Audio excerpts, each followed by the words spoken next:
So today in this video we are going to learn about the topic kinematics of fluid flow. Kinematics of fluid flow. Okay, so it is generally defined as the branch of fluid mechanics.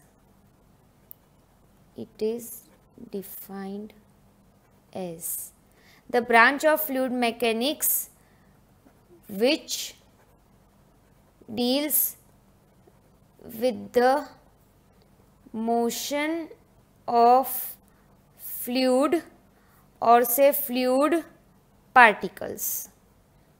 It deals with the motion of fluid or fluid particles without considering forces causing the fluid flow. Okay, so it is a branch of fluid mechanics which will deal with the motion of fluid or fluid particles, but it will not take into consideration the forces due to which the flow is occurring. For example, if I will say that some amount of water is flowing through a pipe. Okay, so water is flowing through a pipe, but why it is flowing through a pipe? But when it is flowing through a pipe, when some external force through pumping is provided. Okay, so here we are going to do what? We are going to study the fluid flow in a pipe, but we are not going to study the forces which is causing the fluid to flow in the pipe. Let me explain you with an example. We'll write over here Newton's second law of motion, which is F is equals to mass into acceleration. Okay, we know that this is a very basic equation that we have learnt in 11th and 12th also. So force is equals to mass into acceleration. Now acceleration is what? It is nothing but rate of change of velocity with respect to time. Okay, so here A is acceleration and here V is velocity. Okay, so when we know the velocity and acceleration, we can easily determine the force, as force is a product of mass into acceleration. Okay, so here in this topic what we are going to study? We are going to study velocity and acceleration of what? Of fluid particles in a flow field.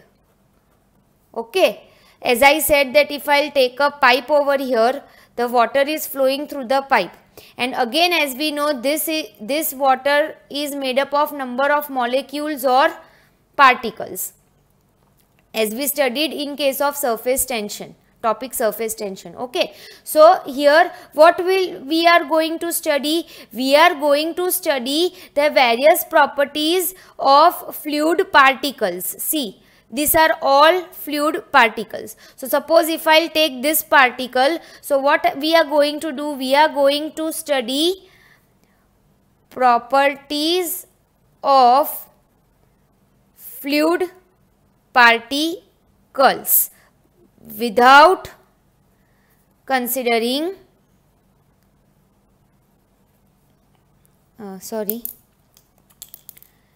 without considering forces causing the flow. Okay, and these properties will include what? So it will include velocity, acceleration, density, etc. Okay, so I hope you are clear with the term and what we are going to study. So we are going to study the properties of fluid. Properties of fluid, and I am repeating again, in our case we are going to deal with the fluid water, okay, which is a liquid. So we are going to study the properties of fluid particles such as velocity, acceleration, density, etc. in a flow field, but here we are not going to consider the forces which are causing the flow. So once we will know these properties, that is acceleration, velocity, density of fluid particles from the Newton's second law of motion, we will be able to compute what? we will be able to compute the forces. Okay, so again I am repeating the definition. Now you can understand it, that kinematics of fluid flow is defined as the branch of fluid mechanics which deals with the motion of fluid particles without considering forces causing the motion, okay, or causing the fluid flow. Now, as we are going to determine these fluid properties, there are generally two methods which are followed to determine these properties. So, let's study those two methods. So, there are two methods. We'll write methods of describing fluid motion.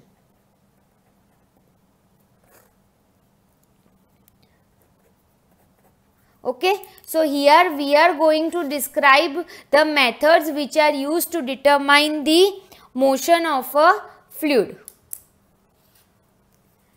So first method is Lagrangian method. First method is Lagrangian method. So here I am drawing a flow field which are composed of number of molecules. Okay. This is the water which is flowing and it is composed of a number of particles or molecules. Okay. So what we will do in this method, in Lagrangian method, each of this particle will be followed individually and its properties will be determined. Okay, it means that all the properties of these particles will be determined individually. Then the properties such as velocity, acceleration, density, etc. are determined of this particle, then this particle, this particle. So all the properties of each and every particle will be determined by following its path. That is done in Lagrangian method. Okay.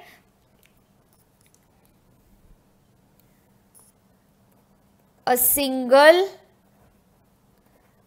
fluid particle is followed during its motion and properties such as velocity, acceleration, density, etc. are determined.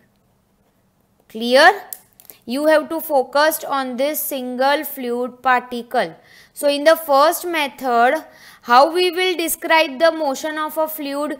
We will describe the motion of a fluid by studying all the properties such as velocity, acceleration, density of each of the particle or a single fluid particle by following its motion. So this way, by determining the properties of each of these particles in a fluid motion, in a field flow, we can determine the motion of a fluid. Okay. Now the second method is Eulerian method. The second method is Eulerian method.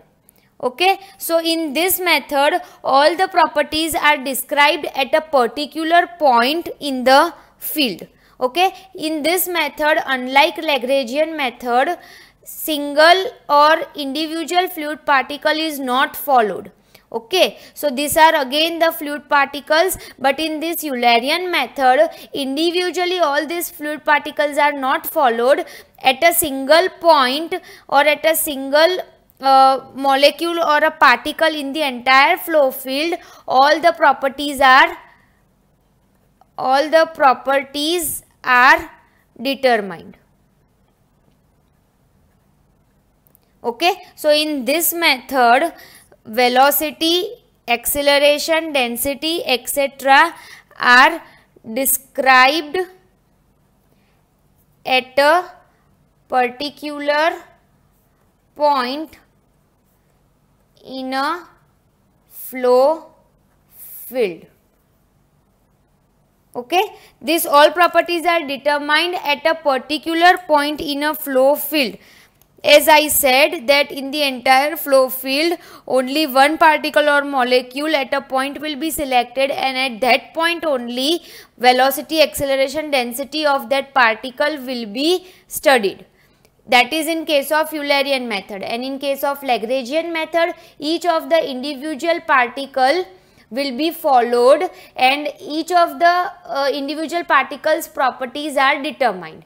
And in this way we can describe the motion of a fluid. While in case of Eulerian method, we will describe the properties of a fluid only at a single point in a flow field, and that's how we can also determine the motion of a fluid. So as we know that fluid is made up of number of particles, in order to describe the motion of a fluid, we need to determine the properties of the various particles with the or the molecules of which your fluid is composed of.